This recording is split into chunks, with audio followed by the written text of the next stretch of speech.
ಈ ಜಾತಿ ಗಣತಿ ವರದಿಯನ್ನ ಎಲ್ಲರೂ ಒಪ್ಪಿಕೊಳ್ಳಬೇಕು. ಕಾಂತರಾಜ್ ವರದಿ ಸವಿಸ್ತಾರವಾಗಿದೆ, ಇನ್ನು ಇದು ಬಹಳ ಸೈಂಟಿಫಿಕ್ ಆಗಿದೆ ಅನ್ನುವಂತ ನಿಟ್ಟಿನಲ್ಲಿ ಹೇಳಿಕೆ ಕೊಟ್ಟಿದ್ದಾರೆ.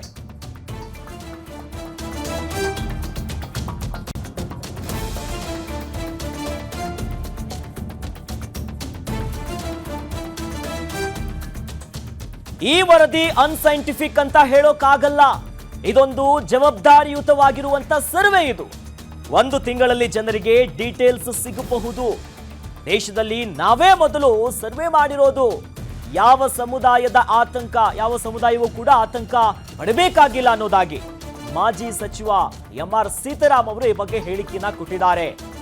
ಏನೋ ಅಪಸ್ವರಗಳು ಕೇಳಿ ಬರ್ತಾ ಇತ್ತು, ಈ ಸರ್ವೆ ಅನ್ಸೈಂಟಿಫಿಕ್ ಆಗಿದೆ, ಔಟ್ಡೇಟೆಡ್ ಆಗಿದೆ, ಸರಿಯಾಗಿ ಇಲ್ಲ ಅನ್ನುವಂತ ನಿಟ್ಟು ಒಂದು ಕಡೆ. ಆದ್ರೆ ಇತ್ತ ಮಾಜಿ ಸಚಿವರಾಗಿರುವಂತ ಎಂ.ಆರ್. ಸೀತಾರಾಮ್ ಅವರು ಈ ಬಗ್ಗೆ ಒಂದು ಹೇಳಿಕೆಯನ್ನ ಕೊಟ್ಟಿದ್ದಾರೆ. ಆತಂಕ ಪಡೋದು ಬೇಡ, 1 ತಿಂಗಳಲ್ಲಿ ಜನರಿಗೆ ಇದರ ಡೀಟೇಲ್ಸ್ ಸಿಗುತ್ತೆ.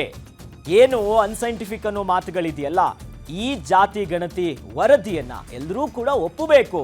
ಯಾಕಂದ್ರೆ ಕಾಂತರಾಜ್ ಅವರ ವರದಿ ಸವಿಸ್ತಾರವಾಗಿದೆ, ಸೈಂಟಿಫಿಕ್ ಆಗಿದೆ, ಔಟ್ಡೇಟೆಡ್ ಅನ್ನುವಂತ ಮಾತುಗಳು ಬೇಡ ಅನ್ನುವಂತ ನಿಟ್ಟಿನಲ್ಲಿ ಹೇಳಿಕೆಯನ್ನ ಕೊಟ್ಟಿದ್ದಾರೆ.